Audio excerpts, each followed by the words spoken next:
Hello everyone, welcome into another course within Mindful Journey. We have the wonderful privilege to have Bob Delaney facilitating a course for us on surviving the shadows. There's going to be so much rich content within this course where he's talking about resilience, self-care, post-traumatic awareness, and leadership. And within each of those modules, he's going to unpack strategies and mechanisms that you can implement in your life to help you heal through whatever it is that you may be going through, or initiate some hope in your life so that you can just make it to the next moment, the next day, the next opportunity. But again, we've got the great privilege of being in person with Mr. Bob Delaney here today. Bob, as many of you know, was a guest within Mindful Journey in our monthly interviews in August of 2023. But to preface just a little bit about his bio, we've got a few of his books up here on the shelf. He's the author of 3 books. His first was about infiltrating the mob, called Covert. Second one was Surviving the Shadows, and the most recent was Heroes Are Human. So highly recommend and encourage you take a look at or purchase those books if you've not had a chance to at this point. But he spent many years not only infiltrating the mob back in the 70s and in law enforcement, but then in the National Basketball Association as a referee, and then as the executive director or vice president of referee operations, where he was essentially the supervisor of the officials. So not going to get into too many more specifics about his resume, but again, Bob, grateful for you, and thanks for being here with us. Looking forward to this brief conversation. My honor. Great to be with you.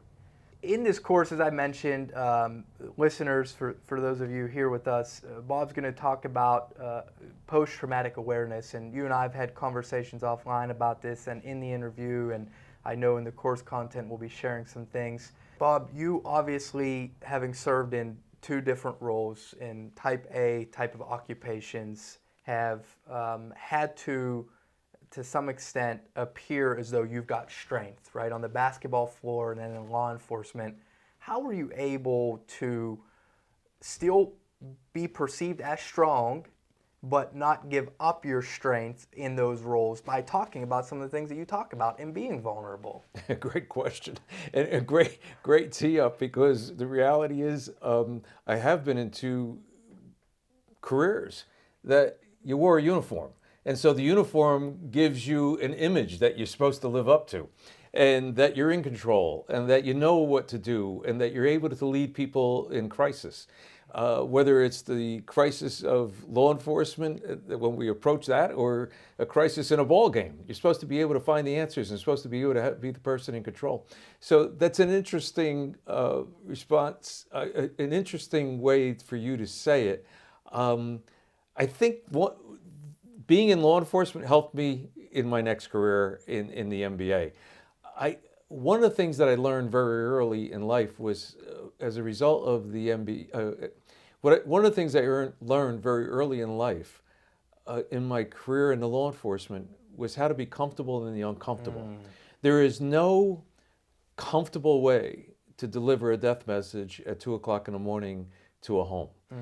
There is no comfortable way to be able to arrest someone for a crime they've committed. So you become comfortable in the uncomfortable, not because you don't have emotion, because you have to steal and make believe that emotion is not taking place inside of you in order to do your job.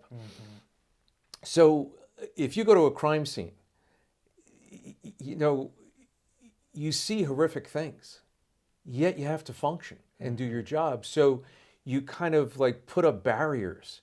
And one of the problems that come is that those in law enforcement, military, firefighters, those who serve, become very good at controlling their emotions to not be known. But that doesn't become really a positive thing in life, because now they're doing the same thing in their own home. And they're not showing some of the emotion that needs to be shown, or be able to process some of the emotions that they're feeling. So, the body's not designed for 20 years of seeing homicides, 20 years going into fires, 14, 15 deployments to Iraq or Afghanistan. That's not what the body is designed to do. And yet we ask people to be in those positions. Wow, thank you for such an in-depth answer to that, and I can feel your passion, which is not surprising. specifically in your world, and again, for those of listening into us, I have some insights that they don't already have, but one of the things that you'd shared with me before that was particularly moving for me was from a fatal accident that you had where you showed up on scene and you had these emotions that surfaced, but were unaware of how to express them because you feared you may be judged. Could you, number one, walk us through that experience? And then number two, for those who are listening today who don't know how to disconnect, even if they're not in law enforcement or military or in healthcare, maybe they're just dealing with a situation where they're navigating a divorce or going through financial difficulty and they don't know how to allow themselves an opportunity to feel. Do you have any recommendations of what you did that allowed you to feel, to get through, so that particularly in your mob days where you infiltrated the mob, you weren't just Bobby Covert all the time, you were able to be Bob Delaney? Yeah, the story that Adam is referring to is I did a long-term undercover job for 3 years of my life, became another person, ran a trucking company in New Jersey, and we'll share some of that story further down the road. But one of the things I started speaking to undercover people about was the emotions that I was going through. And it just kind of grew more and more. And then I started speaking at the academy to undercover cops, detectives. And then my bosses came to me and said, we want you to talk to the uniformed troopers. And I was kind of like taken aback because I didn't spend a whole lot of time in uniform. I was a year and a half on the job when they pulled me to do the undercover work. And I said, I really don't have anything that I can be relatable. And then it struck me that we all have our first fatal accident. And mine was about 3 months on the job. I was a rookie. And it was on Route 202 in Flemington, New Jersey, 2 kids on a motorcycle with a truck. You don't have to go into the grisly details. But they can train you all they want at the academy and show you pictures of homicides or fatal accidents. But until you see death in its truest form, do you really interact with it in a different way? And so I had never been to a fatal accident and had really not seen death other than in a funeral home. And there's not much to do at a fatal accident once it's deemed to be fatal. The fatal accident experts come out and we have to wait for them to respond. So the senior trooper that I was with, Gary Rinker, had been down this road many times. He had 16 years as a Jersey trooper. We flared it out, you take control of the scene and you stand by. And I could sense my legs shaking under my uniform. I could feel things running through my body. I call it quick blood. The blood was just flowing like and going on and on. And I wanted to act cool, and I didn't know if he could see my legs shaking through my uniform or my hands. So I was trying to occupy myself, and he took out a cigar. I was a kind of Dudley Do-Right kid. I didn't smoke or drink as a kid, and I wasn't going to smoke a cigar, but there was an ambulance worker walking by, and he was smoking a cigarette, and I figured I could hold on to one of those and look like I know what I'm doing. Except that cat was smoking Camel Unfiltered, and I took one puff on that, and I thought I was going to pass out. But when we got back to the state police station, I went in the bathroom, and I went into a stall, and I cried my eyes out quietly in hopes that no other trooper would hear me.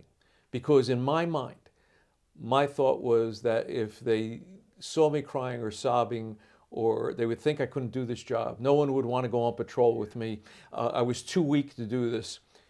And when I got the courage to share that story with all these uniformed troopers, when we took a break, over half the room came up to me and said they went through something similar. It underlined to me that when you share your story, you're giving permission to share their story. And so you also find out you're not alone. And that was an extremely important lesson for me, and hopefully for the people in the room. Yes. Powerful, powerful stuff, and thank you for recapping that again. It hit me just this time like it did the last time, because although I didn't spend time in law enforcement, I think about things in my life that I've held on to that I haven't allowed to surface, that I've suppressed, and when I found that I've suppressed and not released, it inherently brought like this perpetual angst into my life. Like I almost was an imposter to some extent. And that feeling of being an imposter or just wanting to release something can hold you back from being your best self. So great stuff. Thank you for sharing that. For those listening today who are, again, maybe dealing with something comparable to even what I just explained, like they want to share something that they've been holding on, but they don't know how. Do you have any recommendations, Bob, that you can point to that said, finally you developed the strength to say, you know what, enough is enough. I'm going to talk with other, type A men particularly, because that's, I know a lot of times it would occupy law enforcement, not taken away from the ladies in law enforcement, of course, but these type A men are often taught at a young age to toughen up, I can't show emotion. What gave you the strength? What can people do today to give them the strength to say, I've got something going on in my headspace? Yeah, great point. Shame is a powerful emotion, and shame shows up in many areas of our lives. Embarrassment, shame. I mean, those kinds of things can really be driving forces. And I've written 3 books, and I tell people I've been interviewed in podcasts like yours. I've been on shows. My story's been told on HBO, ESPN, a variety of outlets.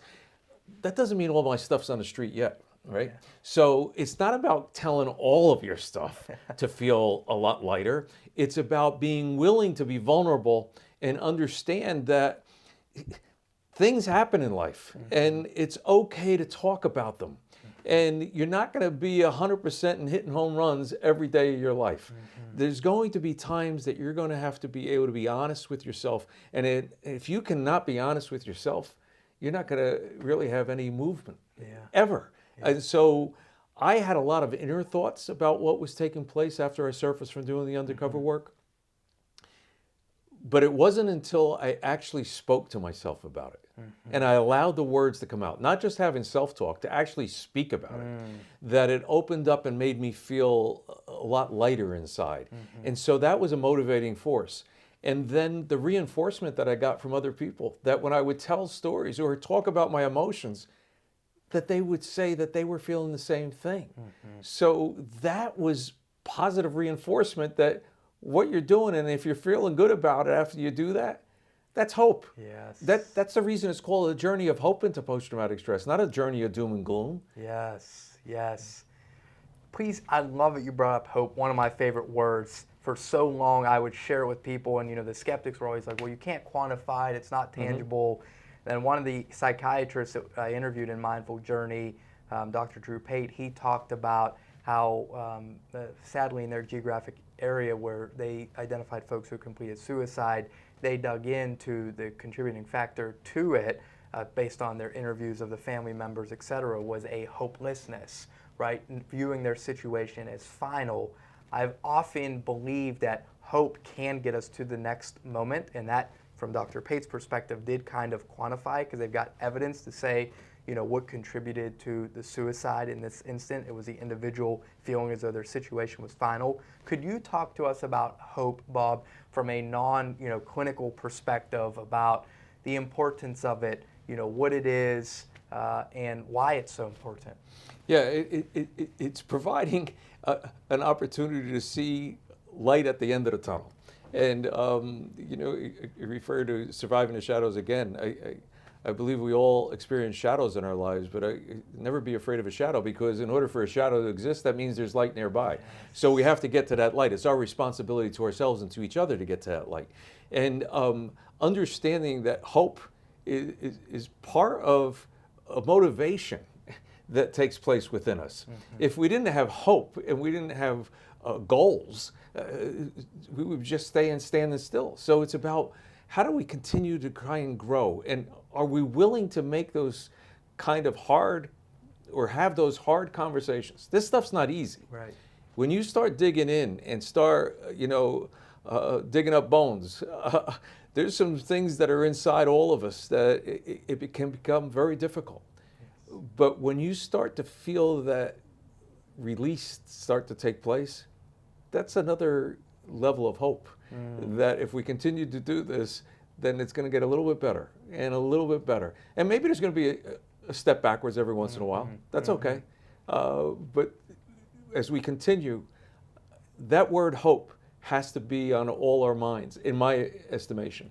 And there's a spirituality to hope. And each one of us has our own religious beliefs, but spirituality, I think, is an important part of resilience. I think it's an important part of self-care. And those are areas that we have to continue to flesh out and have a better understanding for. Yes, well said. As expected, you were awesome. We kept this purposely short for you all listening in because you've got 2 hours worth of content roughly of Bob's course upcoming on the 4 areas we've talked about. But Bob, again, thank you so much for joining us. Honor to be here. Looking forward to the course in Mindful Journey. He's a part of us forever now and a part of your lives forever, hopefully, as you find value from this conversation, from the interview we did with him, and then also from, again, this Surviving the Shadows course. Thank you all and hope you enjoy the course.